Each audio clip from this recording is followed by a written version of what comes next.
గురుర్బ్రహ్మ గురుర్విష్ణు గురుర్దేవో మహేశ్వర గురు సాక్షాత్ పరబ్రహ్మ తస్మై శ్రీ గురవే నమః. గురవే సర్వలోకానాం భిషజే భవరోగిణాం నిధయే సర్వవిద్యానాం శ్రీ దక్షిణామూర్తయే నమః. బృహద్వాసిష్ట సిద్ధాంతం పూర్ణబోధోపదేశికా వెంకటేశ్వర యోగీంద్రం సద్గురుభ్యో నమో నమః. ఆత్మానాత్మ అతీతమనిశం కేవలాత్మోపదేశికా వేముల రామయార్య యోగీంద్రం సద్గురుభ్యో నమో నమః. క్షరాక్షరమతీతం చాచల పూర్ణోపదేశికా పూర్ణానంద పుల్లయార్య సద్గురుభ్యో నమో నమః. అస్మద్గురు సమారంభం కృష్ణ సాందీపమధ్యమాం ఓంకారపీఠ పర్యంతం వందే గురు పరంపరం. జై గురు ఏలుకొల్పు. మోసమాయను జీవ చూడగ మోహ పాశములధికమాయను గాసి జందగ చేస నీగతి కర్మమే మందు జీవా మేలుకోవే. కల్పశతముల కన్న మిక్కిలి కాలమాయను తిరిగి చూడగా అల్ప సుఖమని కలలు మురియుచు ఆడుచున్నావు ఆత్మా మేలుకోవే. కోటి జన్మములెత్తియును శతకోటి దుఃఖములను భవించుచు నాటి మాటలు తలచుకుంటే నాటు నీ మదకి జీవా మేలుకోవే.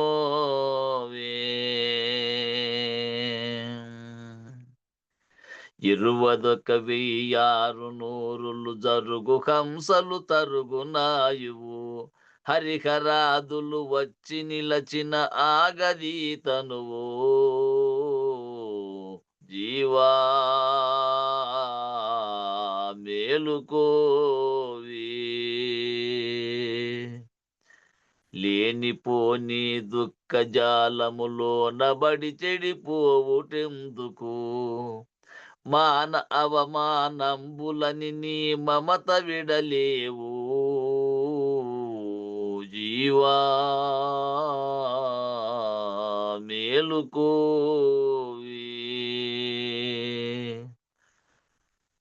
నిజ గురుండగు సూర్యుడిప్పుడు నిజముగా ఉదయించె చూడుము తిజగమురవాలంత మేల్కొని తెలివిగన్నారు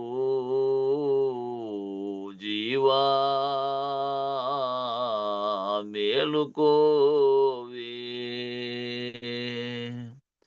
బట్టబయలును గురుడు చూపిన అట్టులేకను పుడమియందున పట్టు విడువక గుట్టు మరువక దిట్టమైపోవే జీవా మేలుకోవే. మాయతనువై మాయతానై మాయ పనులను చేయుచును మరి మాయతనువై మాయతానై మాయ పనులను చేయుచును మరి మాయతన మర్మంబుగననే మాయమైపోవు జీవా మేలుకోవే. ద్వాదశీ షోడశులనే జలధార కర్ణములందు జోకిన బాధలన్నీయు తొలగి నీవిక భ్రాంతి వదిలెదవో జీవా మేలుకోవే.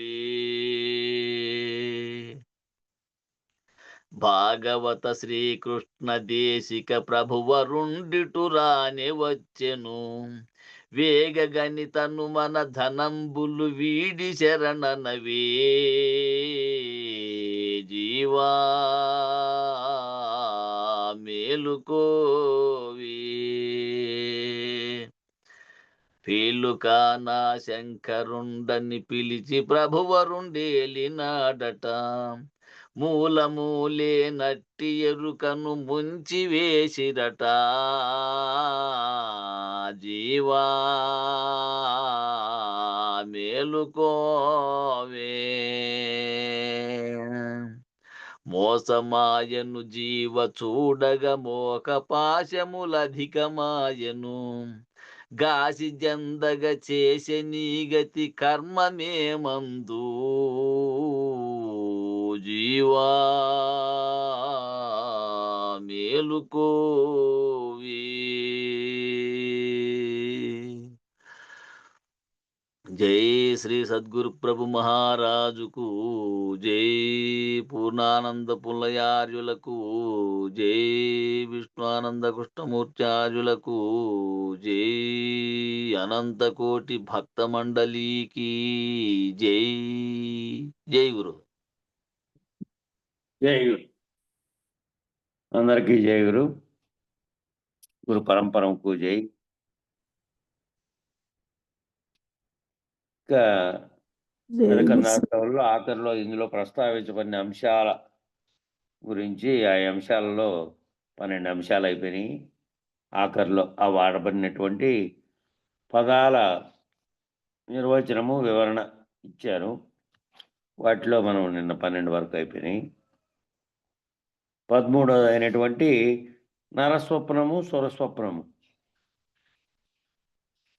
నరస్వప్నము స్వరస్వప్నము అని శివరామ దీక్షితుల వారు సెలవిచ్చిరి. ఇది 2 రకాల స్వప్నాలని శివరామ దీక్షితుల వారు సెలవిచ్చారు. బృహద్వాష్టంలో బ్రహ్మ సత్యమని ఎరుక మిగిల్చి జగత్తును కలవలే విడిచిన వాడిని నరస్వప్నమండ్రి. జై గురు. జయ గురు.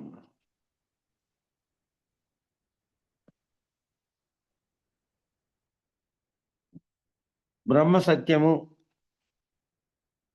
ఎరుక అని, బ్రహ్మ సత్యం అనేటువంటి ఎరుక ఏదైతే బ్రహ్మ సత్యం అనే దాన్ని కూడా కనుక్కుందో అది కూడా ఎరుకే. ఆ జగత్తు మిథ్య అని భావించింది కూడా ఎరుకే. అయితే జగత్ అనేది లేనిదని, జగత్తు మిథ్యని, బ్రహ్మ సత్యంగా ఉన్నదని, ఇది మిథ్యగా ఉన్నదని దీన్ని విడచాలని, ఈ కళను వదిలితే బ్రహ్మ ఎప్పటికీ ఉన్నదనేది అన్నారు. అది దాని నరస్వప్నము అని అన్నారు. ఎందుకంటే అది ఏ బ్రహ్మమైతే ఈ ఎరుకను కల్పించిందో, బ్రహ్మాండం అనే దాన్ని కల్పించిందో, అదే సృష్టికి కారణమైన బ్రహ్మముగా ఉంది కాబట్టి దాంట్లో ఆ ఎరుక మళ్ళీ కూడా వచ్చే అవకాశం ఉంటుంది కాబట్టి అది నరస్వప్నము. నరుడు ఈ విధంగా ఆ స్వప్నంలోంచి దీన్నంతటి ఎరుక ద్వారానే విచారించాడు. ఆ ఎరుక కూడా పోతే తప్ప మళ్ళీ సృష్టికి కారణమైన అంశంలోకి రాలేడు.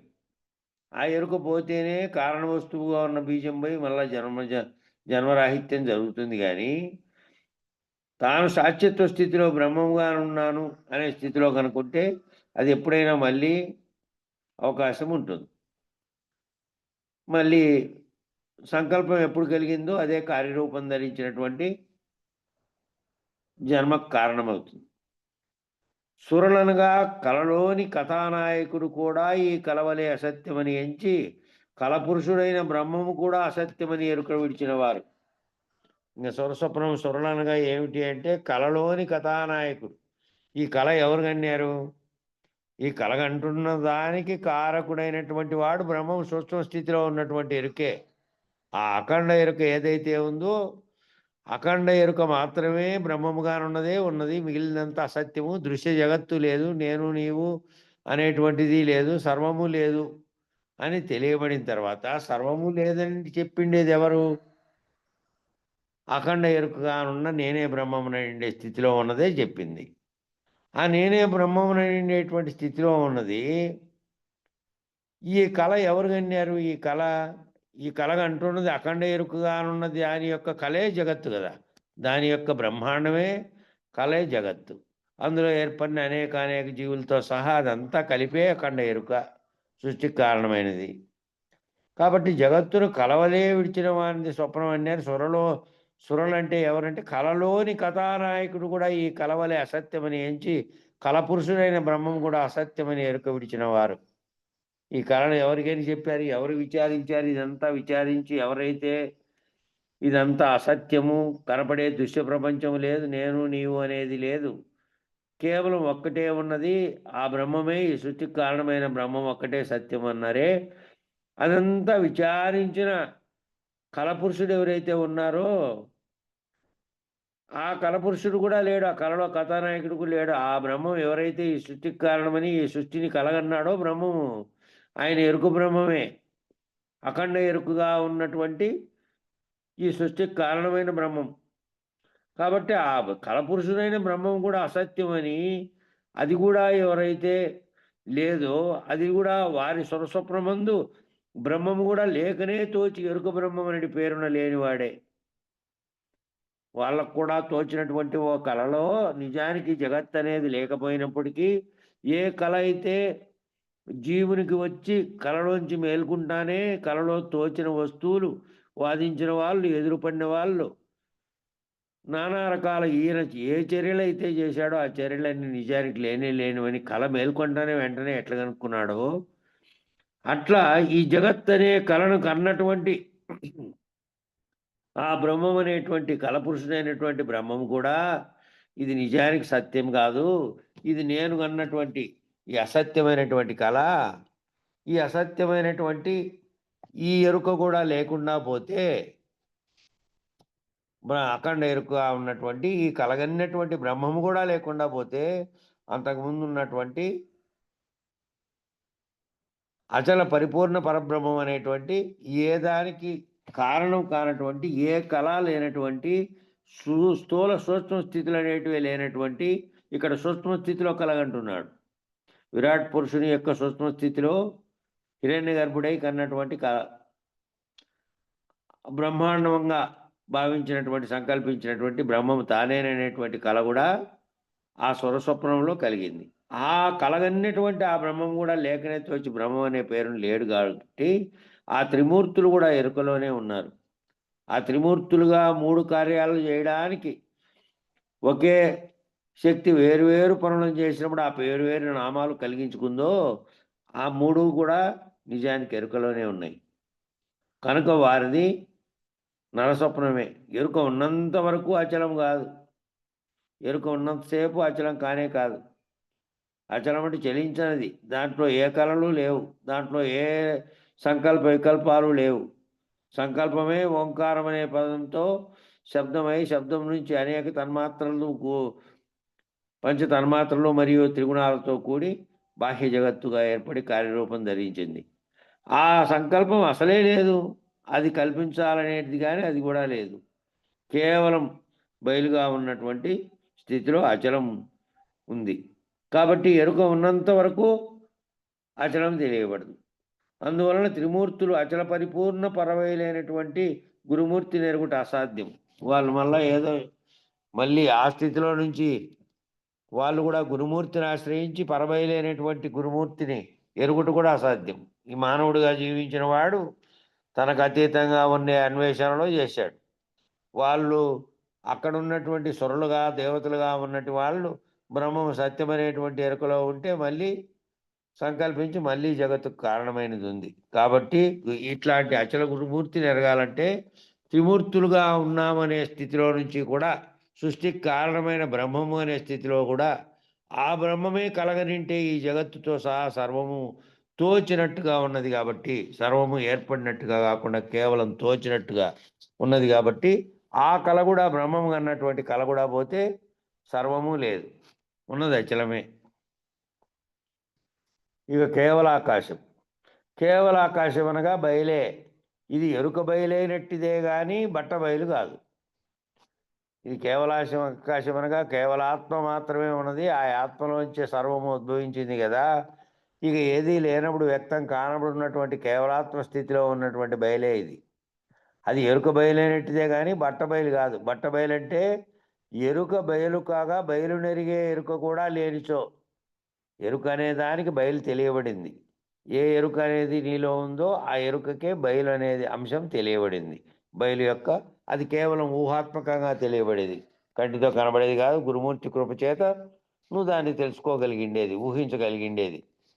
ఆ తెలియబడిన తర్వాత తెలియబడినటువంటి ఆ బయలును ఏ ఎరుకైతే ఎరిగిందో బయలు ఈ స్వరూపంలో ఉంటుంది. సర్వ జగత్తు లేకపోతే నువ్వు నేను సర్వము దృశ్యమే లేకపోతే ఈ దృశ్య ప్రపంచమే లేకపోతే ఏది ఉత్తగా ఉన్నదో ఒట్టి బట్టబయలుగా ఉన్నదో అందులో ఏ రకమైనటువంటి ఈ విశ్వం అనేది కానీ ఇందులో ఉన్న గోళకాలు కానీ ఇందులో అసలు నీడ కూడా ఏమీ లేనటువంటి ఏదీ లేదు దీనిలో నీడ. ఆ స్థితిలో ఉన్నటువంటి దాన్ని ఏదైతే ఎరిగిందో ఎరుక, ఆ ఎరుక కూడా లేకపోతే అది బట్టబయలు. ఈ తెలుసుకున్నటువంటి ఏ ఎరుకైతే దాన్ని గుర్తించి తెలియబడింది నాకనుకుందో, అది కూడా లేకపోతే అది బట్టబయలు. అట్లా బట్టబయలు స్థితి అయితే మళ్ళీ ఎరుక మరలా జనించదు. ఈ ఎరుక ఈ విధంగా పోయింది నాకు, ఈ విధంగా నేను దీన్ని అర్థం చేసుకున్నా అనే భావన కూడా ఏ ఎరుక చేత నీకు తట్టబడిందో ఆ ఎరుక కూడా లేదు. లేనటువంటి స్థితిలో నువ్వు మరలా జనించింది అంటే మరలా నువ్వు సంకల్పించేది కానీ మళ్ళీ అది కార్యరూపం ధరించేది కానీ లేదు. నువ్వు తటస్థమైనటువంటి జీవుడు ఉన్నాడు, శరీరం ఏముంది కానీ దాంట్లో సంకల్పాలు కలిగించడానికి కారణమైనటువంటి వస్తువు లేదు. ఇంకా అందులో నుంచి మళ్ళీ ఎరుక జనించేది ఉండదు బట్టబయలు స్థితి లేకపోతే. బయలు స్థితిలో ఉండి ఎరుక చేత బయలు ఇలాగా నేను ఎరిగి నేను ఈ విధమైనటువంటి బయలుని ఎరిగినటువంటి ఎరుక చేత నువ్వు మళ్ళీ మాట్లాడితే మాట్లాడేకి నువ్వు ఏడుండవు. మాట్లాడినావంటే ఇంకా కొంచెం ఎరుక ఉంది. ఆ ఒక ఎరుక భాష ఎరుకలో ఉన్నప్పుడు కూడా ఇది ఇట్లా ఉంది అది అట్లా ఉంది అని చెప్పడానికి వివరించడానికి లేదు. ఆ వివరించేటువంటిదే తెలివి ఎరుక. ఆ వివరించేదే లేదు. అది లేనటువంటి నిర్వాసన మౌన ముద్రా స్థితికి చేరుకుంది. ఇంకా చెప్పేదే లేదన్నట్టు, చెప్పడానికి చెప్పేవాడు లేడు. ఇంకా ఈశ్వర పంచీకరణం. ఈశ్వర పంచీకరణం అందు పరశివము కళ కాలము చిత్తు తమస్సు అని 5 పంచీకరణమైనవి. పరశివంగా ఉన్నది కళ, ఏదైతే గుర్తించబడ్డానికి అవకాశమైనటువంటి కళ ఉందో అది. కాలము, ఈ కాలం అనేది ఏదైతే ఉందో ఈ కాలం అనేది భూమి మీద మాత్రమే, భూమి నుంచి కొంత దూరం వరకు మాత్రమే ఉంది. మిగిలిన ప్రదేశాలంతట్లోనూ కాలంతో పని లేదు వాటికి. ఎక్కడైతే వెలుగు ప్రకాశిస్తుందో ఈ కళ కనపడడానికి, ఇందాక కళ అన్నారే అది. తర్వాత చిత్తు, తర్వాత తమస్సు అనేటువంటి అజ్ఞానం, చీకటి.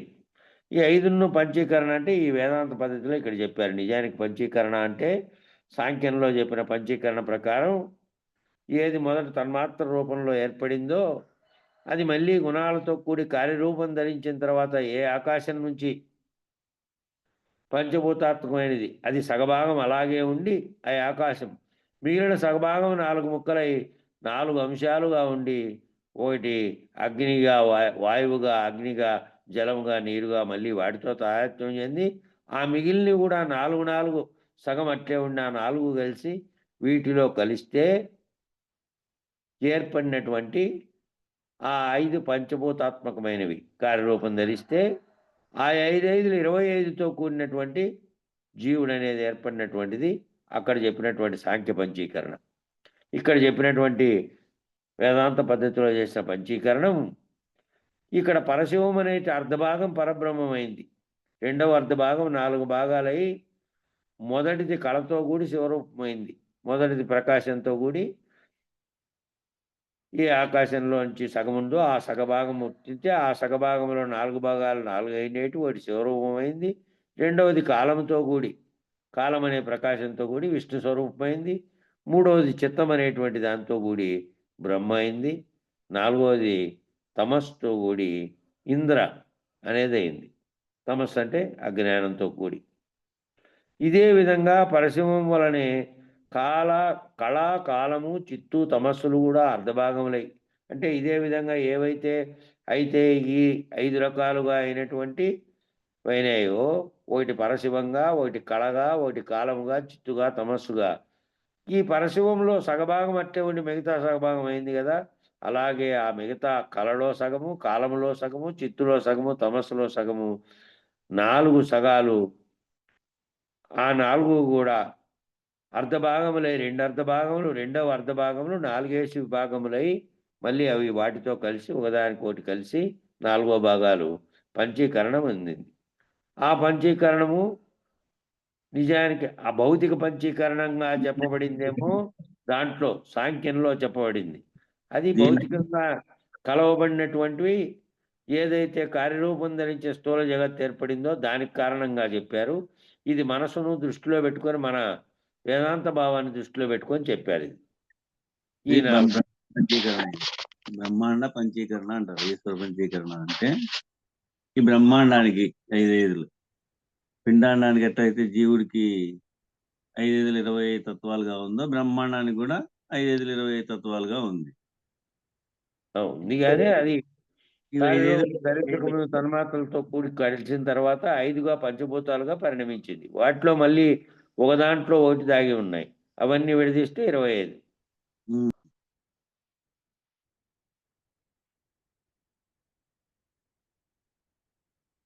నిజమునకు బ్రహ్మము మాయా సబలితము గనుక పంచీకరణ జరగనే లేదు. ఎక్కడికి పోయిన తర్వాత మళ్ళీ ఇదంతా భౌతిక దృష్టితో కాకుండా సాధకుడు అర్థం కావడానికి, సృష్టి ఏర్పడడానికి కారణమైనవి తనలో కూడా ఉన్నాయని చెప్పడానికి సమిష్టి పంచీకరణము, వెష్టి పంచీకరణము అనుకోవాలి తనని. ఒకటేమో బ్రహ్మాండ పంచీకరణంగా ఉన్నది ఈశ్వర పంచీకరణ. ఒకటి రెండోదేమో జీవుని పంచీకరణ. అవే 25 ఇక్కడ కూడా ఉన్నాయి. ఆ 25 25 ఈ అన్ని విచారణ తర్వాత ఎక్కడ నిజం బ్రహ్మం ఒక్కటే సత్యం. ఆ బ్రహ్మం ఏర్పడడానికి కారణమైన సంకల్పం రహితమైపోతే నిజానికి బ్రహ్మం కూడా లేదు. ఆ బ్రహ్మముకు ఏ గుణాలతో కూడిన తర్వాత మాయ అనేది కలిసి మాయతో మిగిలినవన్నీ తోపింపజేసిందో అది కూడా లేనిది అని ఇందాక ఆ సొరకల కూడా వీడిపోయిన తర్వాత లేనిది మొత్తం లేనిదే కదా, అది కేవలం లేకనే తోపింపజేసినటువంటిది.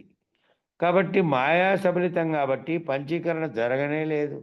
కనుక పరబ్రహ్మం కూడా భ్రాంతి చెలించని బ్రహ్మతేజం అచల పరిపూర్ణమునకు లక్ష్యం చూపుతుంది. అవిద్యా సబలిత బ్రహ్మం అనగా జననమన రహితం కాదు అది. కాబట్టి ఏదైతే తోపింపజేయడానికి కారణమైన మాయ ఉందో ఆ మాయ చేత సబలించబడినటువంటి బ్రహ్మముకు కన్నటువంటి కళ కాబట్టి ఇందాక సొరకళ అనేది అదే. ఆ కలగన్నటువంటి దాంట్లో పంచీకరణం జరిగినట్టు, బ్రహ్మాండం ఏర్పడినట్టు, అందులో అనేకత్వం ఏర్పడి మళ్ళీ జీవరాశులు ఏర్పడినట్టు, ఇవన్నీ ఏర్పడినట్టు కన్నటువంటి కళ ఎవరు కన్నారంటే ఆ అఖండ బ్రహ్మం కనింది ఆ కళ. ఆ కళ కూడా కేవలం లేదు కాబట్టి, అది కేవలం మాయ చేత సబలించబడింది కాబట్టి ఆ కళ కూడా వీడిపోతే ఇంకేమీ లేదు. కాబట్టి పరబ్రహ్మం అనేది చెల్లించని బ్రహ్మతేజం దగ్గర లేదు. చెలించే దాంట్లో అన్నిట్లోనూ కలిపి ఉంది. చెలించడము అనేదే ఈ పంచీకరణ జరగడానికి కారణమైంది. చెలించినదే పంచీకరణ జరగడానికి కారణం. కాబట్టి ఆ కళ వీడితే ఈ పంచీకరణ అనేది జరగనే లేదు. చెలించని బ్రహ్మతేజం అచల పరిపూర్ణమునకు లక్ష్యం చూపుతుంది. కాబట్టి అవిద్యా సబలిత బ్రహ్మం అనగా జననమరణ రహితం కాదు. అవిద్యా సబలిత బ్రహ్మం అంటే సృష్టికి కారణమైనటువంటి బ్రహ్మముగా ఏదైతే ఉన్నదో మహదహంకారంతో నేనని అక్కడ, ఇక్కడ అహంకారంతో జీవుడనే 2 రకాలుగా బింబ ప్రతిబింబాలుగా ఏర్పడిందో, అట్లాగే కదిలిందో, ఏ కళ అయితే ఇక్కడ నరస్వప్నంగా అక్కడ స్వరస్వప్నంగా కలిగినదో అది పోతే తప్ప అచల పరిపూర్ణమునకు లక్ష్యం చూపి దాన్ని తెలుసుకునేకి మళ్ళీ కారణమైనటువంటి ఈ సృష్టి కారణమైనటువంటి వస్తువు నశించి జననమరణ రహితం కావడానికి అవిద్యా సబలిత బ్రహ్మం నశిస్తే అప్పుడవుతుంది. అవిద్యా సబలిత బ్రహ్మం ఉండి నేను బ్రహ్మం అన్నంత కాలము జననమరణ రహితం కాదు. అది మళ్ళీ సంకల్పించే కథ ఉంది కాబట్టి ఆ తెలుసుకున్నటువంటి ఈ బ్రహ్మాండం అనే కలగలిగినటువంటి ఆ కళ కూడా పోవాలి. ఇంకా కైంకర్య పద్ధతి అనగా తానుండి అర్పించినట్లుగాక తనను కూడా సంపూర్ణంగా అర్పించుకొనుట అనగా అష్టతను నిరసనగా గురుస్వామికి అర్పించుకొని అశరీరి గురువుతో మమేకమగుట. కైంకర్యం అంటే సర్వమును వదిలివేయట, సర్వమును అర్పించేయట. ఇక తాననేది మళ్ళీ లేదు, తాను లేడు. ఇంకా గురువుకి అర్పించడం అంటే గురువులో తాను కూడా భాగమైపోయినాడు. గురువుకు వేరుగా ఉండి నేను నీకు ఇస్తున్నాననే పద్ధతిలో కాకుండా, నేను అర్పించాననే పద్ధతిలో కాకుండా, తానుండి అర్పించినట్లు కాకుండా, తానే లేకుండా తనను కూడా అర్పించినట్టు. సర్వము లేదు. ఇంకా సర్వస్య శరణాగతి అనే పదం దానికి సరిపోతుంది. కైంకర్యం అనే దానికి సర్వము లేదు. సర్వము శరణాగతి పద్ధతిలో గురువు కల్పించడం. అట్లా అర్పించినట్టు తనను కూడా సంపూర్ణంగా అర్పించుకున్నట్టుగా అనగా అష్టతను నిరసనగా గురుస్వామికి అర్పించుకొని, అంటే జీవునికున్న 4 తనువులు, ఈశ్వరతనువులు 4గా భావించినట్టు అటు అఖండ ఎరుకగా భావించినటువంటి ఆ 4 ఈశ్వరుడు, జీవుడు అనే 2 రకాలుగా ఈ విచారణ అంతా జరిగింది కాబట్టి, ఈ 4 ఆ 4 అన్నిటితో సహా లేదు. తానే లేడు. తాను కూడా తనను తానుగా సమర్పించుకొని అశరీర గురువుతో మమేకమయ్యాడు. తాను వేరుగా ఇంక ఉండి లేడు. ఆ గురువు ఆల్రెడీ అశరీరుడయ్యాడు కాబట్టి అశరీరుడైన గురువుకు తనకు తాను సర్వమును అర్పించుకున్నాడు. ఇక తానే లేను. భావరహితమైనటువంటి స్థితిలో ఉన్నాడు. తాను ఏ భావరహితమైన స్థితిలో గురువు మళ్ళీ లేనెరుకతోనే నీకు బోధించి నిన్ను లేకుండా నీ ఎరుకను తొలగించాడో అప్పుడు నువ్వు లేవు. నువ్వు ఆ విధమైనటువంటి మళ్ళీ నీ ఉనికిని కల్పించుకునే స్థితిలో ఉంటే నువ్వు గురువులో లీనమయ్యే స్థితిలోకి పోవు. నువ్వు ఉనికితో సహా పోవాలి. పోయి గురుమూర్తి యొక్క భావరహిత స్థితిలో నువ్వు లీనం కావాలి. లక్షణయుత శిష్యుడు. లక్షణయుతుడనగా బ్రహ్మజ్ఞాని అయి ఉండి అట్టి జ్ఞానం వలన తనకు చరాచర జగత్తు సంబంధించిన ఘోర సంసారం ఉన్నదని తెలుసుకొని తన ఉనికి ఎరిగే ఎరుకను పునరావృత్తి లేని పద్ధతిగా విడిపించు సమర్థుడైన గురుమూర్తి లభించవలనని తహతహలాడువాడు. చూడండి, లక్షణయుతుడంటే బ్రహ్మజ్ఞానిగా అంటే సాధన చతుష్టే సంపత్తి పరుడై ఉండి మొదట అది కలిగకపోతే నిత్యానిత్య వస్తు వివేకం అనే ఆలోచన కలగకపోతే జగత్తు నిత్యము సత్యమైనటువంటి స్థితిలోనే ఉంటాడు. తనకు అతీతంగా ఇంకోటి ఉందనే భావనే రానేడు. తాను తన చుట్టూ ఉన్నటువంటి ఏ అజ్ఞానం చేత జనులంతా చరిస్తున్నారో, ఏ సంపద సత్యమని ఏ విషయాల్లో అవన్నీ సత్యాలుగా భావించి దానిలో లీనమైపోయి ఉన్నారో వాళ్ళకు కలగదు. సాధన సంపత్తి పరుడు ఎవరైతే గురుపాదం పట్టాలని ఏ ఆలోచన ఎందుకు వచ్చింది అంటే, ఏదో ఈ మనకంటే అతీతమైనది ఒకటి ఉంది, దాని గురించి గురువుగారి దగ్గరికి పోయి తెలుసుకోవాలనే మొదటి సంకల్పం కలిగితేనే పోతాడు కదా.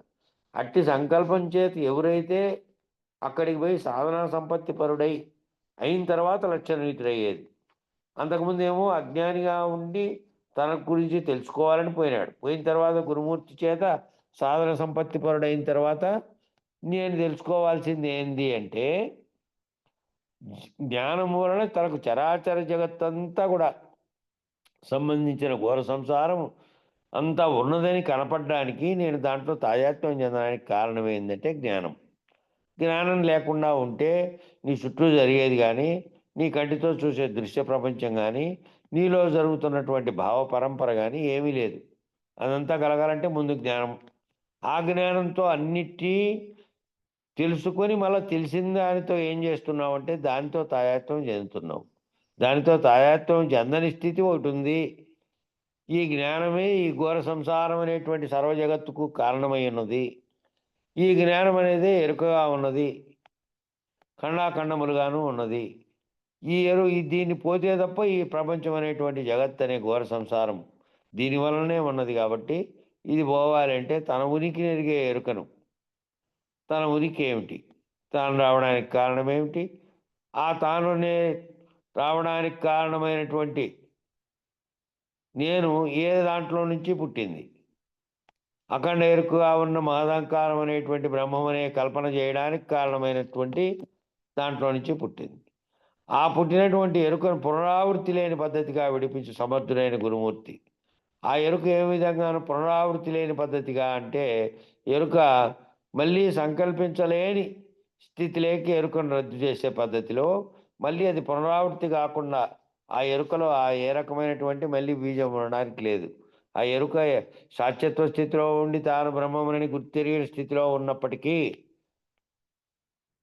నిద్రపోయిన తర్వాత మెలకు వస్తానే మళ్ళా జగత్తు తోచినట్టుగా అట్లా నేను తాత్కాలికంగా లేకుండా అయిపోయేది కాదు. ఆ ఏదైతే కల్పించుతోందో, ఏదైతే ఉనికి కలుగుతోందో, దేనివల్ల అయితే కలుగుతోందో, దేనివల్ల ఉందో ఆ సంకల్పరహిత స్థితికి, సంకల్పాలు కలగని స్థితికి, మళ్ళీ పునరావృత్తి కాని స్థితికి ఇడిపించడానికి సమర్థమైనటువంటి గురుమూర్తి నాకు కావాలి. నాకు మళ్ళీ ఇది ఇప్పుడు తాత్కాలికంగా ఈ రోజుకు నేను లేనని తెలుసుకొని పోయినంత మాత్రాన నేను ఉన్నది ఏమిటి, ఒక్కటే ఉన్నది సత్యము, మిగిలినంతా అసత్యము అని ఒకవేళ తెలిసినప్పటికీ ఆత్మ సత్యంగా ఉన్నది. అనాత్మ అయినటువంటి దృశ్య ప్రపంచము, భౌతిక వస్తువులు సర్వము కూడా అబద్ధమే అని తెలిసినప్పటికీ, ఏ ఆత్మ అయితే అది సంకల్పించిందో మొదట అది కారణ వస్తువుగా ఉన్నది కాబట్టి అది కూడా మొత్తంగా రహితమయ్యేటువంటి స్థితి ఎవరైతే తెలుపుతారో అట్టి గురుమూర్తి నాకు దొరకాలి అని ఎవరెవరైతే తాతాలాడుతుంటాడో, అంటే జ్ఞానాజ్ఞానములు రెండును మరణ రహితం కాదని ఎంచి అజ్ఞానంగా ఉన్నా జ్ఞానంగా ఉండడానికి ముందు అజ్ఞానంగా ఉంది, తెలియబడిన తర్వాత జ్ఞానమైంది. తెలియబడిన జ్ఞానమే జ్ఞానములు రెండింటినీ నీకు ఎరుకపరిచింది, అన్నిటినీ వివరించింది. ఈ రెండింటినీ కూడా వివరించిన జ్ఞానమే కాబట్టి ఈ రెండును కూడా జననమరణ రహితం కావు. ఈ రెండు కూడా మళ్ళీ ఒకదానికొకటి ఒక దాంట్లోనే ఉన్నాయి. ఒకవైపు అది ఉంది, ఒకవైపు ఇది ఉంది. ఈ రెండు వైపులా ఉన్నది కూడా లేని స్థితి కావాలి. ఈ ఏకము ద్వయము అనేది ఉండకూడదు. ఏకత్వ స్థితి, ద్వయత్వ స్థితి కూడా లేదు. ఏ స్థితి లేదు, సర్వస్థితులు లేవు, అసలు స్థితే లేదు. కాబట్టి జ్ఞానాజ్ఞానములుగా రెండుగా ఉన్నటువంటి జనన మరణ రహితం, ఆ రెండు జనన మరణ రహితం కాదని ఎంచి తన జ్ఞానమని ఎరుకను విడువలని నిర్ణయం గలవాడు. ఆ నిర్ణయం ఎప్పుడు వస్తుంది? గురుమంత్రము స్థిరమైపోయి ఆ భావన చెందినప్పుడు, ఏ వాక్యం ఏ విషయంలో నువ్వు ఉన్నప్పటికీ, నువ్వు నిద్రపోయినప్పటికీ, తెల్లారినప్పటికీ, వ్యవహారం చేసినప్పటికీ నిరంతరం మూలం లేని గుర్తెరి ఎరుక అనేది లేనే లేదు. కొత్త బయలుగారున్నదే ఉన్నది. ఈ బయలులో ఈ జగత్ అనేదే లేదు. ఈ జగత్ అనే కలగంటున్నామంతే. ఈ కళలోంచి నన్ను మేల్కొల్పిన వాడు గురువు. కాబట్టి కనపడేటువంటి సర్వ జగత్తు లేనెరుకుగా నాకు తోస్తున్నదే తప్ప నిజానికి లేనే లేదు, ఏనాడు లేదు, ఇంతకుముందు లేదు, పుట్టనే లేదు. సర్వం ఎప్పటికీ బయలు మాత్రమే ఉన్నదని నిర్ణయం కలిగినటువంటి వాడు గురి గుర్తులనుగా పరవేలు లక్ష్యంగా ఎరుక విడుచుటకు గురువు అందించు గుర్తులు. ఆ గురి అంటే ఏంటంటే గురువు అందించేటువంటి ఆ పరబయలైన దాని లక్ష్యంగా ఈ ఎరుక విడిచేకి నిన్ను రహితం చేయడానికి గురువు అందించేటువంటి గుర్తులు, కొన్ని గుర్తులు సూచనాపూర్వకంగా గుర్తులు తెలియజేస్తాడు నేను రహితపరిచేకి. దాన్ని అందిపుచ్చుకొని ఆ భావనలో నువ్వు స్థిరీకరణ చెందాలి. స్థిరీకరణ చెందే వరకు ఈ ఎరుక అనే దాంట్లో కొంతవరకు నీకు కనపడుతున్న దృశ్య ప్రపంచం ఉన్నప్పటికీ దానితో నువ్వు తాదాత్మ్యం చెందని స్థితిలోకి పోవాలి. అప్పుడు నిజంగా ఆ సూచన అందుకున్న స్థితిలో నువ్వు ప్రవర్తించినట్లు, విచారించినప్పుడు కాదు, బాహ్యంగా ప్రవర్తించినప్పుడు, వ్యవహరించినప్పుడు నీ సర్వవేళ నిద్ర వచ్చే వరకు, నీవు వచ్చే వరకు అదే భావంతో ఉన్నటువంటి స్థితిలోకి నువ్వు పోతే అప్పుడు లక్షణయుతమైనటువంటి శిష్యునికే అది లభిస్తుంది. ఈ లక్షణాలన్నీ పైన విచారణాపరంగా జ్ఞాని కాటి నుంచి జ్ఞానాజ్ఞానములు రెండు విడిచి తాను లేకుండా గురువులేకి మమేకం చెందే వరకు ఆ స్థితిలో ఉన్నవానికి అట్లాంటి వాడిని లక్షణితుడైనటువంటి శిష్యుడు అని అనడానికి వీలవుతుంది. ఆర్యదర్పణము. ఈ అచల గురువులు వారి శిష్యులకు దీక్షనిచ్చు పద్ధతిలో ఆర్యదర్పణం ఏర్పడినట్లు ఒక దర్పణము ద్వారా ఉపదేశించేది, అద్దం ద్వారా. ఇది ఒక ప్రక్రియ. దీనిచే గురుకృప వలన పరబయలు దర్శనమై తాను లేకుండా పోవును. నిజానికి ఇదైతే మరి ఆర్యదర్పణం అనే దానికి ఆయన కూడా ఇదే పద్ధతిలో ఊరికే రాశాడు తప్ప వివరణాత్మకమైనటువంటిది లేదు. దాంట్లో మన పదకోశము అని ఇచ్చారు కదా, ఆ పదకోశంలో కూడా ఈ పద్ధతిలో కూడా ఉపదేశం చేస్తారు అని, దర్పణం ద్వారా చేస్తారు అనేది అయితే నేను వినలేదు. దీంట్లోనే ఇప్పుడు చదువుతాను, ఆర్యదర్పణము అని దానికి పేరు పెట్టారని. ఓ దర్పణము అంటే నిజానికి దర్పణము అనేది ఏర్పడడానికి కారణమైనటువంటి భౌతిక వస్తువులు కేవలము ఓ 2000 ఏళ్లకు, అంటే జగత్తులో లోహయుగం కూడా స్టార్ట్ అయిన తర్వాత వస్తువుల్ని కరిగించి ఉత్పత్తి చేయడం అనేది ప్రారంభించిన తర్వాతే ఈ దర్పణం అనేది ఉంది. అంతకుముందు దర్పణంగా ఏదీ లేదు. నీళ్ళల్లో తొంగి చూసినప్పుడు నీళ్లు స్థిరంగా ఉన్నప్పుడు దాంట్లో ఒక రూపం కనపడుతోంది. అది స్థిరంగా ఉన్నటువంటి గ్లాసిఫికేషన్, అంటే గ్లాస్ లాగా ఏదైతే ఉంటే నీళ్లు అందులో కనపడుతోంది. అట్లాగే ఒక బండను బాగా రుద్దబడినటువంటి నునుపు తేలినటువంటి ఓ బండలో ఆ బండకు లోపల ఉన్నటువంటి పదార్థం కాక బయటి పదార్థాన్ని మళ్ళీ ప్రతిబింబింప చేసే శక్తి ఉన్నది అని దేన్ని చూశారంటే బాగా అరగదీసినటువంటి ఓ బండ, అట్లా నీళ్లు, వాటిని చూసి మన రూపం మనం చూసుకోవచ్చు అనేది ఏర్పడిండేది 2000 ఏండ్లప్పుడు. అదంతా కాబట్టి కాదు. దీనికంటే ముందు దర్పణము అనేది లేదు అంతకుముందు. మరి ఇక్కడ ఆర్య దర్పణము అంటే ఆర్యము అంటే చాలా కాలం క్రితము, 1000 ఏండ్ల క్రితం కదా. ఉహూ.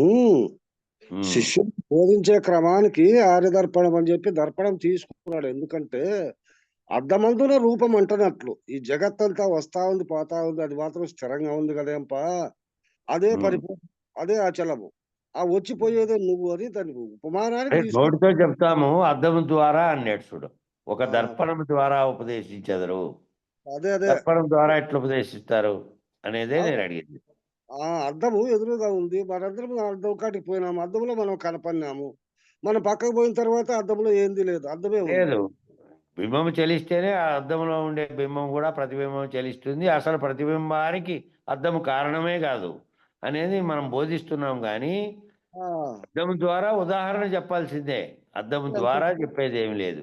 అద్దము ఉదాహరణ ద్వారా భావం చెప్పడమే ఉదాహరణకే అది. ఉదాహరణకే. అందుకే, ఎందుకంటే దర్పణం లేదు అంతకుముందు. దర్పణానికి కారణమైనటువంటి బింబం ప్రతిబింబంగా మారుతుంది అనేది నైస్గా రుద్దబడినటువంటి బండల్లో లేదంటే నీళ్ళల్లో మొట్టమొదటి మానవుడు చూసుకోండేది. ఇది ఒక ప్రక్రియ. దీనిచే గురుకృప వలన పరబయలు దర్శనమై తాను లేకుండా పోదు. కాబట్టి తాను భావనలో ఆ భావన చెందితే ఇది లేనిది, లేకుండా తాననేటువంటి భౌతిక శరీరం అక్కడికి పోయి చూసుకుంటే అద్దంలో ఏం కనపడుతోంది అంటే ఆకారం కనపడుతోంది. నీలో భావించేది మళ్ళీ ఆ ఆకారాన్ని చూసి నీలోకి తీసుకుంటోంది.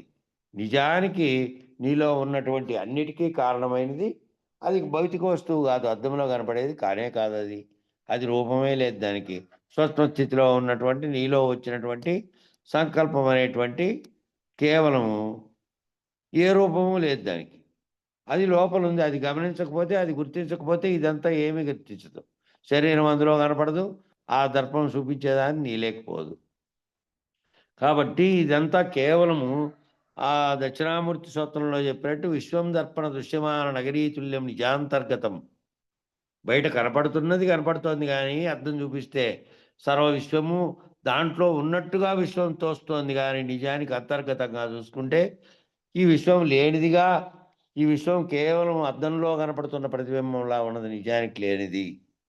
అంతా కూడా ఒక్క దాంట్లో పైకి తీసుకెళ్లే కొద్దీ ఓ చిన్న అద్దంలో కూడా ఓ పెద్ద కొండ కనపడినట్టు పైకి పోతే విశ్వం అంతా కూడా కనపడుతుంది.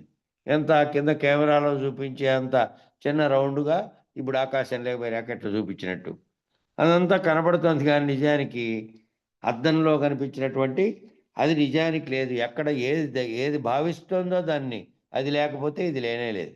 ఈ దృష్టి లేదు, ఆ అద్దం కనపడేది లేదు, నువ్వు లేవు. దీనిచే కృప వలన పరబయలు దర్శనమై తాను లేకుండా పోవు, తానే లేకుండా పోయినటువంటి స్థితి అది. ఆ గురువు చేత ఆ విధమైనటువంటి భావాన్ని నువ్వు గుర్తెరిగితే. నాద బిందు కళలు. నాదం అనగా సృష్టి ప్రారంభమవుటకు కారణమైన ప్రణవనాదం, మొట్టమొదటి ఏర్పడినటువంటి శబ్దం. ఇంతకుముందే మనకు దీంట్లోనే వచ్చింది. ఆ వచ్చిన పదాలనే ఇక్కడ వివరిస్తున్నాడు కాబట్టి ఆ మొదట వచ్చినటువంటి పదాలనే, ఆ పదాల యొక్క విస్తృతార్థం ఇక్కడ ఆఖరిలో పెట్టారు. సృష్టి ప్రారంభమైకి ఏదైతే కారణమైందో అది ప్రణవనాదం. ఆ ప్రణవనాదము శబ్దంగా మారకముందు అవ్యక్తంగా ఉంది, కేవలము శబ్దరహితంగా ఉంది. ఎప్పుడైతే శబ్దంగా పరిణమించిందో ఆ శబ్దానికి కారణమైనటువంటి ఆ శబ్దము తన్మాత్రగా ఉండి ఆ శబ్దము బయటికి వెలువడిన తర్వాత ఆ ఓం అనేటువంటి ఓ అనే దాంట్లో అకార ఉకార మకారములుండి వాటికి బిందువు తోడై ఓం అనే శబ్దం ఏర్పడిన తర్వాత ఆ శబ్ద చిహ్నంగా శబ్దం యొక్క తన్మాత్రగా ఉన్నటువంటిదే కార్యరూపం ధరించినటువంటి ఆకాశం అనే దాన్ని బయలుగా అన్నారు. కానీ ఆ బయలు ఏ బయలు అంటే ఆ కార్యరూపం ధరించినటువంటి అన్నిటికీ అవకాశం ఇచ్చినటువంటి ఆవరణతో కూడినటువంటి ఓ ఖాళీ ప్రదేశం ఏర్పడింది. ఆ ఖాళీ ప్రదేశం కూడా కేవలం బయలే కానీ అందులో సృష్టి స్థితి లయాలకు కారణమైనటువంటి వస్తువు ఉంది. అది ఆవరణతో కూడింది ఇక్కడి నుంచి ఇక్కడ దాకానని. ఆ మిగిలినవన్నీ ఎక్కడి నుంచి ఎక్కడ దాకా ఉండాలో వాటి కక్షల్లో తిరుగుతూ అమరి ఉన్నాయి అవి. ఆ ప్రణవనాదంలోంచి వచ్చినటువంటి దానికి బిందువు అనగా నిరావరణ యందు ఆవరణ యొక్క ప్రారంభం. నిరావరణగా ఉన్నదానికి ఏ బిందువు అయితే తోడయిందో ఆ తోడైనటువంటి బిందువుతో కలిపి ఆవరణ అనేది ఏర్పడిందో అది బిందువు. కళలనగా ప్రణవనాదం కారణంగా ఉద్భవించిన చిత్ ప్రకాశం. కళలంటే ఏంటంటే ఈ ప్రణవనాదం కారణంగా ఏ ప్రకాశమైతే ఏర్పడి ఈ మిగతా జగత్తుకు కార్యరూపం కావడానికి ఏవి ఏర్పడినాయో అవి ప్రణవనాదంగా ఉద్భవించినటువంటి చిత్ ప్రకాశం చేత గుర్తించబడేకి ఏ ప్రకాశం అయితే జరిగిందో ఇందులో ఈ చిత్శక్తి వలన కలిగిన చలనములు కలిగి ఇందులో చిత్శక్తిలో ఏవైతే చలనాలు కలిగినాయో ఏది సంకల్పించిందో వాటిలో చలనాలు కలిగి ఆ చలనాలు ముందున్నటువంటి అపంచీకృతంగా ఉన్నటువంటి సమస్తము అంటే ఈ పంచీకృత జరిగిన తర్వాత ఏర్పడినటువంటి పంచభూతాత్మకమైనటువంటి ఈ జగత్తు మరియు అందులో ఏర్పడిన ప్రాణులు దాంట్లో ఏర్పడినటువంటి పంచబ్రహ్మలుగా పంచబీజములుగా పంచ తన్మాత్రలుగా మళ్ళీ 5×5 అక్కడ 5×5 ఇక్కడ జీవునికి ఏర్పడడానికి కారణమైనవి దీంట్లో నుంచి వచ్చాయి ఆ శక్తి వలన. అవి చలనములు కలగకపోతే అంతకుముందు ఉన్నటువంటి అవ్యక్త స్థితిలో ఉండేటివి చలనము కలిగినందువల్ల వ్యక్తమై అంతకుముందు నాదమే లేనిది నాదముగా మళ్ళీ ఉత్పత్తి అయింది. మళ్ళీ విచారణతో ఇదంతా లేకుండా నాదరహితమైతే మళ్ళీ ఏ నాదం అయితే సృష్టికి కారణమైందో దాని అవతలికి చేరినటువంటి బయలుస్థితి లేకపోతారు. దాన్ని విచారణతో మళ్ళీ ఇదంతా ఏర్పడిందంతా కేవలం విచారణ ఏర్పడి నువ్వు మళ్ళీ నాదరహితమైతే మళ్ళీ ఆ శబ్దానికంటే పూర్వ స్థితి లేకపోతే లేదు. ఈ పంచబ్రహ్మలు పంచబీజములు పంచ తన్మాత్రలు అనే పంచీకరణ అనేది అంతా లేదు. ఆ పంచీకరణ అంతా సృష్టికి కారణమైనటువంటి దానిగా వివరించబడింది అంతే. దానివలన బ్రహ్మాండ పిండాండములు ఏర్పడినాయి. ఈ బ్రహ్మాండం అనేటువంటి జగత్తు పిండాండం అనేటువంటి జీవులు ఏర్పడినాయి. త్రిగుణాత్మకమైన జీవేశ్వర జగత్తుకు సంబంధించిన వ్యాపారం అంతా మొదలైంది. 3 గుణాలతో కూడినటువంటి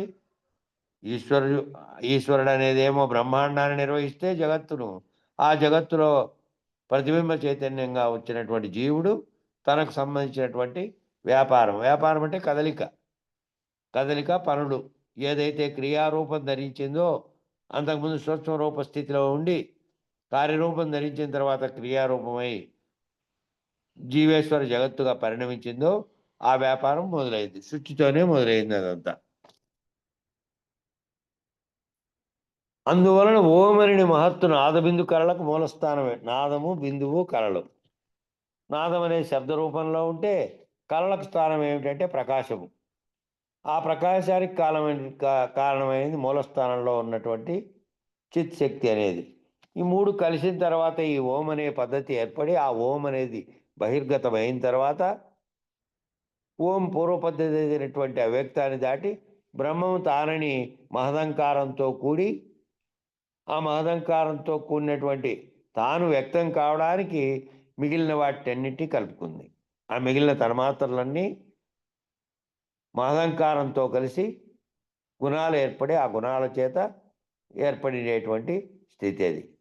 వానికి ఓం యొక్క రహస్యం తెలియను. అవ్యక్తమును దాటి బ్రహ్మము తానని నిర్ణయింపబడిన వానికి అవ్యక్తమును దాటి బ్రహ్మము తానని ఎవరైతే వ్యక్తమైనారో సృష్టికి కారణమైన వ్యక్తంగా వాళ్ళకు ఓం అనే రహస్యం తెలుసు. ఆ ఓం అనేది ఎట్లొచ్చింది? అది వ్యక్తమైన తర్వాతనే తాను వచ్చాను. అది వ్యక్తం కాకపోతే తాను కూడా రాలేదు. తానికి సృష్టికి కారణమైన దాన్ని రాలేదు. అంతకుముందు అవ్యక్తంగా ఉన్నది అవ్యక్తం కూడా లేనప్పుడు ఏంది? ఏ సంకల్పం ఆ ఓమే ఏర్పడకముందు కారణమైనటువంటి జగత్తే లేదు. ఇది ఆ ఓమే కారణంగా ఉన్నది. ఓమే కారణమైనటువంటి శబ్దంగా పరిణమించి మిగిలిన దానికి అవకాశం ఇచ్చింది. మిగిలిన దానికి అవకాశం ఇచ్చినటువంటి ఆకాశం అది. కానీ అవ్యక్తమే స్వస్వరూపమని మురిసేవానికి అవ్యక్తంగా ఉన్న స్థితిని వస్తే అదే స్వస్వరూపం అనేది. నేను ఈ ఓం ఏర్పడకముందు జగత్తు లేదు, నేను లేను, ప్రాణే లేదు. నేను ఆ స్థితిలో ఉన్నటువంటి నా స్వస్వరూపం అది అని మురిసేవానికి ఓం వద్ద గల నాదబిందు కళల రహస్యం తెలియదు. మళ్ళీ ఏమవుతుందంటే ఈ రెండు కలిస్తే మళ్ళీ నేను అవ్యక్తంగా ఉన్న స్థితి నాది అని అనుకున్నా కూడా అవి కలిస్తే మళ్ళీ కూడా వ్యక్తమయ్యే స్థితి ఉంది. వ్యక్తం కానటువంటి స్థితి కాదు. కాబట్టి ఆ నాదబిందు కళల రహస్యం ఏవి కలిస్తే బిందువుతో ఓం అనే శబ్దము, ఏది కలిస్తే అవకాశం ఇచ్చినటువంటి ఆకాశంగా ఉన్న శబ్దం ఏర్పడి అందులోకి మళ్ళీ మిగిలిన తన్మాత్రలు కలిసి ఈ ప్రకాశము కళలు ఏర్పడినాయో దాని ద్వారా నేను జగత్తును తెలుసుకునేటువంటి పరిణామం చెందిందో మాదంకారం చేత, అది లేనటువంటి స్థితిలోకి కావాలంటే ఆ నాదబిందు కళ రహస్యం తెలుసుకొని బయలు లక్ష్యముగా నిజ ప్రబోధన ఎరిగిన వానికి మాత్రమే నాదబిందు కళలు భ్రాంతికి మూలమనే రహస్యం అవగతమగును. ఈ నాదము బిందువు కళలు అనేటివి ఆ ఓం అనే దగ్గర ఉత్పన్నమై వాటితో కలవకుండా ఉండే స్థితిలో ఉంటే అది లేనే లేదు. ఈ భ్రాంతి కలగడానికి ఏ ప్రకాశం తోడ్పడిందో, ఈ భ్రాంతి కలగడానికి ఏ చిత్శక్తి తోడ్పడిందో అది ఓంతో కలిసిన తర్వాత ఏర్పడిందని ఈ నిజ ప్రబోధ ఎరిగిన వారికి మాత్రమే నాదబిందు కళలు భ్రాంతికి మూలం అనేటువంటివి ఇవే భ్రాంతికి మూలము అనే రహస్యం అవగతమవుతుంది. ఆ విధంగా తెలిసిన తాను నాదబిందు కళాతీతమనియు, ఆ విధంగా తెలియబడినటువంటి తాను అనేది నాదబిందు కళాతీతమనియు, నాదబిందు కళ అనేది అఖండ ఎరుక భ్రాంతిగా తోచనని, ఈ విధంగా ఈ రహస్యం అవగతమైతే ఈ విధంగా తెలిసినటువంటి తాను ఈ నాదము బిందువు కళలకు అతీతమనియు, అంటే ఇవి ఏర్పడిన తర్వాతనే జగత్తు, జగత్తులో నేననే భావన, మహదహంకారం అనేటువంటి ఈశ్వరాహంకారము, జీవుడనే నేననే అహంకారము ఇవన్నీ ఏర్పడడానికి కారణమైనటువంటి ప్రకాశం అంతా ఇందులోనే ఉంది. దీనికి అతీతంగా ఉన్నటువంటి స్థితి లేకపోతే నాదబిందు కళలు అనేటువంటి అఖండ ఎరుక భ్రాంతిగా తోచిందని నిర్ణయమై తనకు తాను బ్రహ్మకు పరమైన స్థితి యందు లేనెరుక స్థితి లేకపోతే, తాను ఎరుక వీడినటువంటి స్థితి లేకపోయి తాను లేనెరుక స్థితి లేకపోయి బయలు స్థితిలో తన భావనలో కనుక ఉంటే అప్పుడు నాద బిందు కళలు అనేటువంటి దానికి దాటిన స్థితిలో మళ్ళీ దానికి తోచడానికి అవి లేనటువంటి స్థితిలోకి తాను పోయినట్టు. తాను దీనికి పరమైనటువంటి స్థితిలోకి ఈ ఈ కళలని తోచడానికి కారణమైన బ్రహ్మముగా ఉన్నటువంటి స్థితి అఖండ ఎరుకగా ఉన్నది కాబట్టి ఆ అఖండ ఎరుకను దాటినటువంటి స్థితి లేకపోతే అక్కడ లేనెరుక స్థితిలో ఉన్నాడు. ఆ లేనెరుక స్థితిలో తన శరీరంలో తనకు భావనలో తెలుసు. ఆ లేనెరుక కూడా లేనెరుక చేత కల్పించబడినటువంటి దాంట్లో కన్నటువంటి కళ ఇదంతాను. కాబట్టి అది కూడా పోతే ఉన్నది బయలే ఉన్నది, అందులో ఊహించడానికి, నిర్ణయించడానికి, తెలపడానికి, తెలుసుకోవడానికి ఏదీ లేదు. సర్వము లేనటువంటి స్థితిలో అది ఉంది. అయితే ఆ సర్వము లేనటువంటి స్థితి గురుమూర్తి చేత తెలియబడినప్పటికీ ఆ తెలుస్తున్నటువంటి తెలివి అనేది కూడా స్తంభింపజేయాలి. అది మళ్ళీ చలనాలు కలిగి వ్యాప్తింపజేయకుండా ఉన్నటువంటి స్థితిలో లేనెరుకలో నుంచి మళ్ళీ నువ్వు రానటువంటి నిర్వాసన మౌన ముద్రా స్థితిలో ఉండాలి. ఆ ఎవరో వచ్చి తనను దాటించడం కొరకు నిన్ను అడిగితే తప్ప నువ్వు కదిలే స్థితిలోకి రాకూడదు. ఆ స్థితిలో ఉండాలి. గురుకృపచే అఖండ ఎరుకను వీడి స్థితిలో ఉండాలి. ఆ గురుకృప చేత ఆ గురువు మళ్ళీ నీకు బోధించడానికి ఎట్లొచ్చారు? మరి ఆ గురువు అది వీడియాడు, అఖండ ఎరుకను వీడి ఉంటే నీవు మళ్ళా మేల్కొల్పినందువల్ల వచ్చాడు. లేనెరుకలేకే వచ్చి లేనెరుకతోనే బోధించి నిజానికి తానే లేకుండా ఉండి బోధించాడు. బోధించి నీ ఎరుకను విడిపించాడు అని భావించాలి.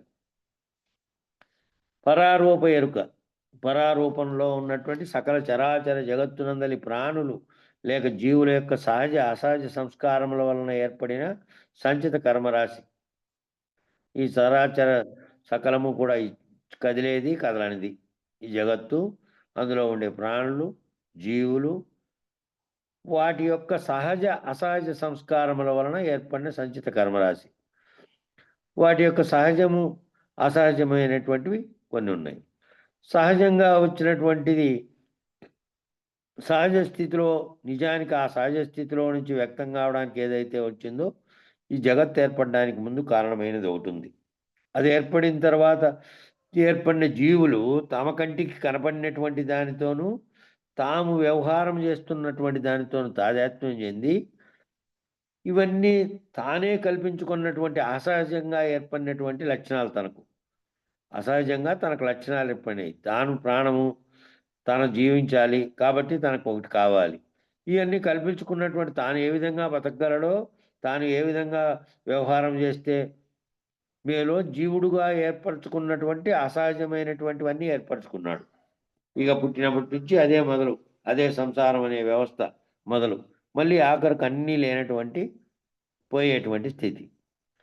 కాబట్టి ఇదంతా తాను అసహజంగా ఉన్నటువంటి కొన్ని సంస్కారాలు తానే ఏర్పాటు చేసుకొని, ఆ సంస్కారాలతో వ్యవహరించినాడు కాబట్టి, కర్మ అనేది ఏర్పడి తాను చేసినటువంటి కర్మ వల్ల అది చెడ్డది గాని, మంచిది గాని, చేసినటువంటి వ్యవహారం వల్ల సంచిత కర్మరాశి అంటే ఇంతకుముందు జన్మల్లో చేసినటువంటి కర్మల వల్ల ఏర్పడిన కర్మరాశి, మళ్ళీ అది సూక్ష్మ స్థితిలో ఉంటుంది.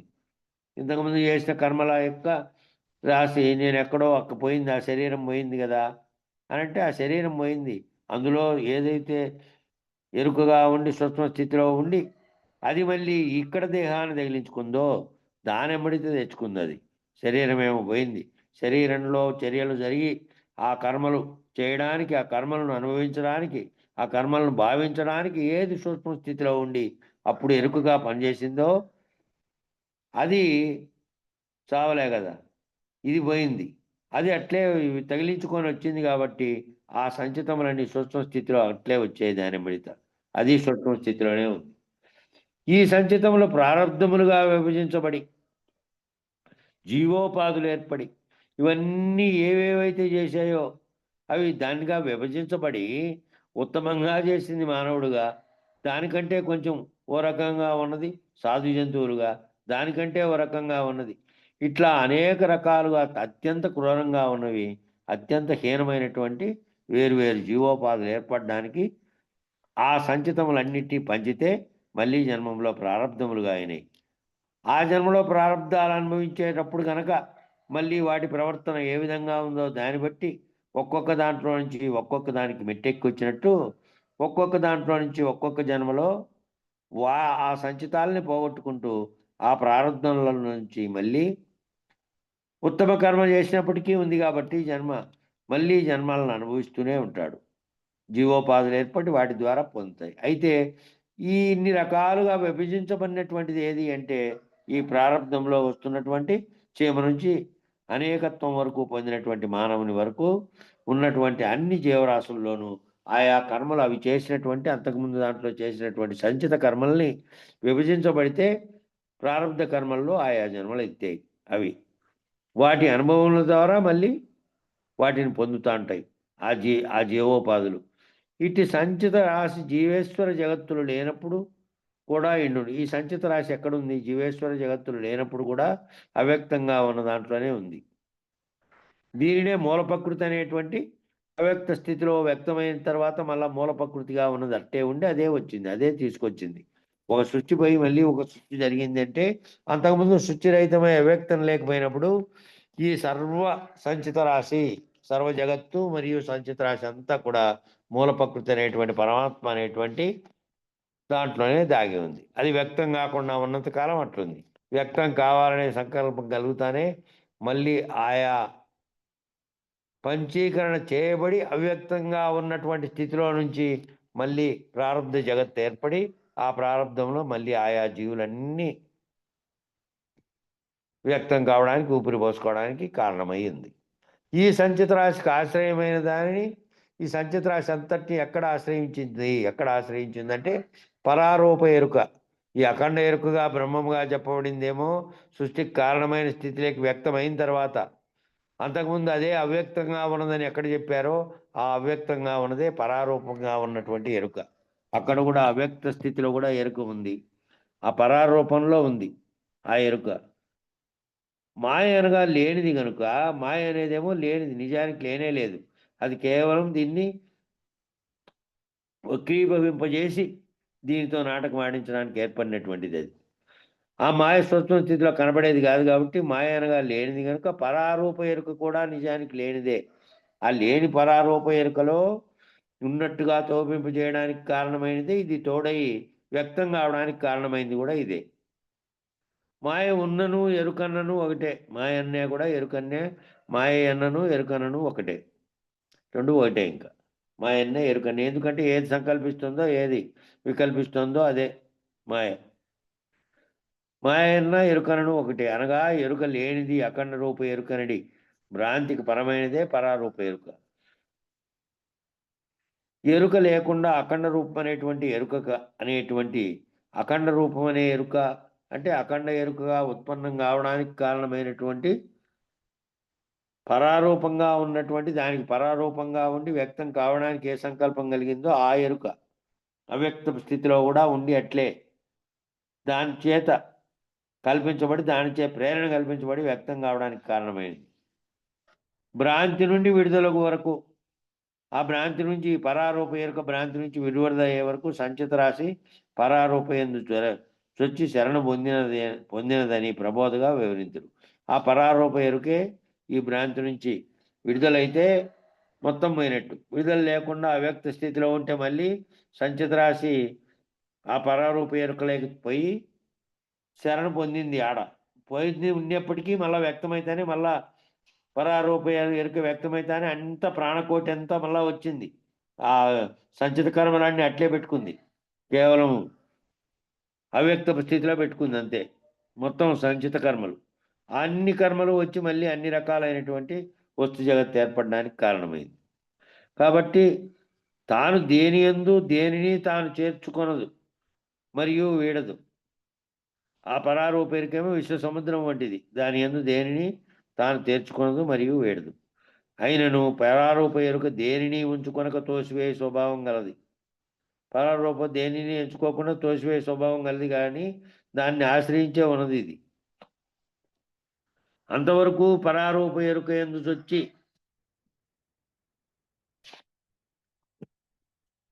ఇదంతా అఖండ ఎరుక నిర్ణయ పద్ధతిలో, అఖండ ఎరుక నిర్ణయ పద్ధతి చదివితే అది సులభంగా అర్థమయ్యే స్థితిలోకి వస్తుంది. నెక్స్ట్ చదివే వాటిల్లో ఉంటుంది అది.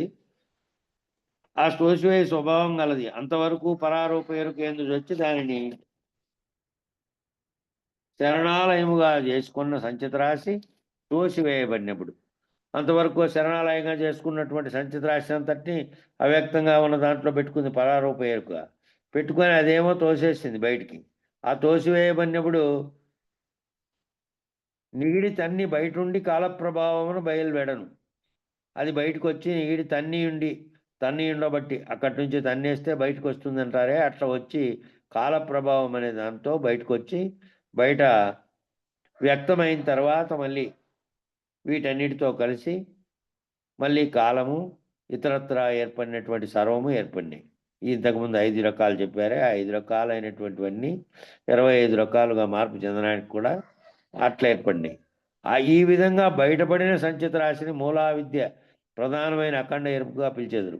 ఈ బయటపడినటువంటి దాంతో ఏది బయటపడిన తర్వాత మూల అవిద్యగా ఉండి ప్రధానమైనటువంటి అఖండ రూప ఎరుగ్గా పరమాత్మగా ఏదైతే ఉన్నదో అది అంతవరకు అవ్యక్త స్థితిలో ఉండి బయటపడినటువంటిది అదే.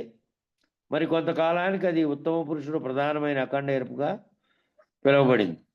మరి కొంతకాలానికి పోయిన తర్వాత మళ్ళీ అది అఖండ రూప ఎరుగ్గా పిలువబడి దానిని ఈ అవ్యక్తమైనటువంటి అవ్యక్త స్థితిలో నుంచి అవ్యక్తంగా ఉంది, కానీ ఇతడు చైతన్యం స్వరూప చేతనగా ఉన్నందున దీనికి గణరూప అఖండ ఎరుక అందరు.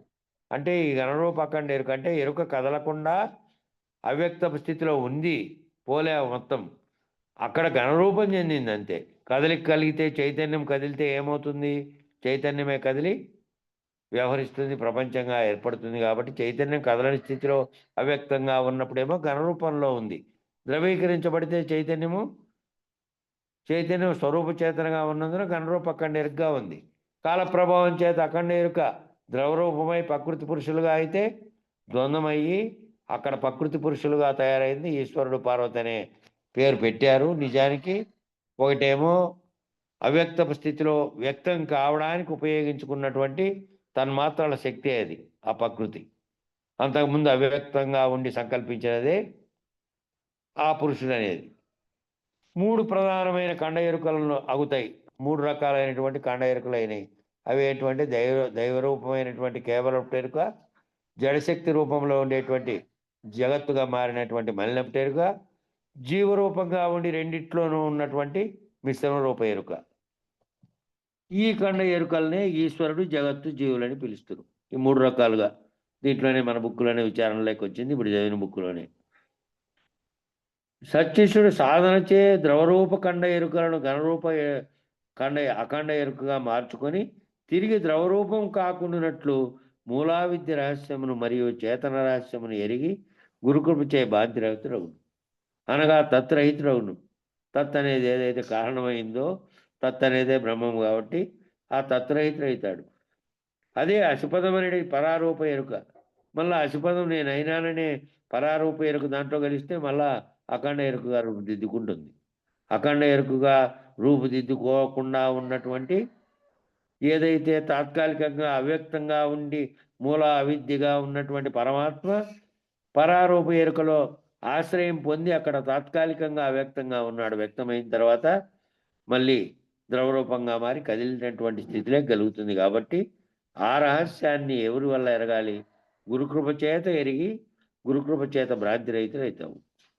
గురుకృపతో ఆ రహస్యం ఎరిగితే భ్రాంతి రహితమై తత్రహితమవుతావు. తత్ అంటే ఏది కారణమైందో అది లేదు. ఏదైతే బ్రహ్మంగా వ్యక్తమైందో ఆ తత్వ ఆ మూలా విద్యలో పరమాత్మ స్థితిలో ఉన్నది కూడా లేదు. దాని నుంచి కూడా అవ్యక్తముగా ఉన్న స్థితి కూడా లేనటువంటి స్థితిలో, ఏ భ్రాంతి లేనటువంటి స్థితిలో, ఎక్కడ ఆశ్రయం పొందినటువంటి స్థితిలో, అవిద్యలో ఆశ్రయం పొందినటువంటి మూలా విద్యగా ఉన్న పరమాత్మ కూడా స్థితిని కూడా దాటిపోయి కేవలం బయలుగా ఉన్న స్థితి లేకపోతే తత్తు రహితమైపోయి ఈ అశుపదమైన పరారూప ఎరుక కూడా లేదు. పరారూప ఎరుక కూడా మళ్ళీ తాదాత్మ్యం చెంది ద్రవరూపం చెందుతుంది. కాబట్టి మాయ గదా లేని అహం బాయ గదా, తన్ను తానే అచలం ఏర్పాటు ఆయగదా, మాయనే లేనిది ఆయగదా, మాయ చిత్రం ఆయగదోయి, సంశయమంత పోయేగదోయి. ఇది కందార్థం. మాయ సమూలం, మాయ చూస్తుండగా మాయమైపోయాను, మాయకే ఇది చిత్రమాయ గదోయి. ఇది మామకే అని పడింది, నిజానికి మాయకే, తప్పొచ్చడం అది. మాయకే ఇది చిత్రమాయ గదోయి, సంశయం అంతా పోయే గదోయి. ఈ సంశయం అంతా ఏది ఉందో అదంతా పోయింది అని చెప్పింది. మళ్ళా ముగింపులో ఇది తత్వం ఇచ్చినారు, ఒకటి తత్వము మంగళారతి ఇచ్చినారు. రేపు ప్రారంభించేటప్పుడు వేరే దాని ఉపోద్ఘాతం ప్రారంభించేటప్పుడు ఈ రెండు చదువుకొని ముగింపు. కందార్థమే అది. కందార్థమేనా ఇది? ఏమో పొడుగ్గా ఒకటి రెండు మూడు కందార్థాలు ఉన్నాయి దీంట్లో కాదే. దాంట్లో పెద్ద కందార్థాలే. పెద్ద కందార్థాలు అటువేనా? మిత్ర కందార్థాలే అయితే.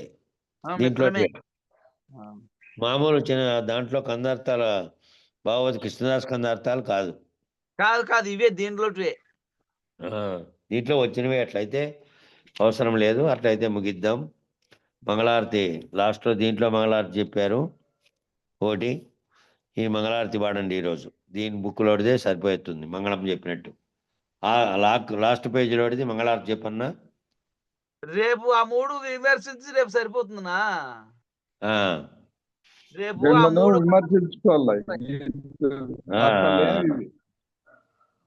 అక్కడ ఉండేటివి కాదు, అక్కడ లేనివి. దానికి సంబంధించినవే, దాంట్లో కాదు, అక్కడ ఉండేటివి కాదు. కాబట్టి అవి కూడా రేపు చెప్పుకుందాం. సరేలే మంగళారతి చెప్పండి. జయ గురుదేవ. ఎవరు?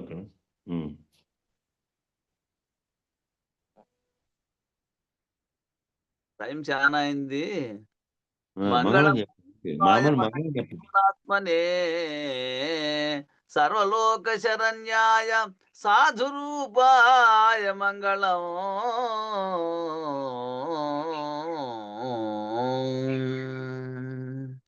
జై శ్రీ సద్గురు ప్రభు మహారాజుకు జై.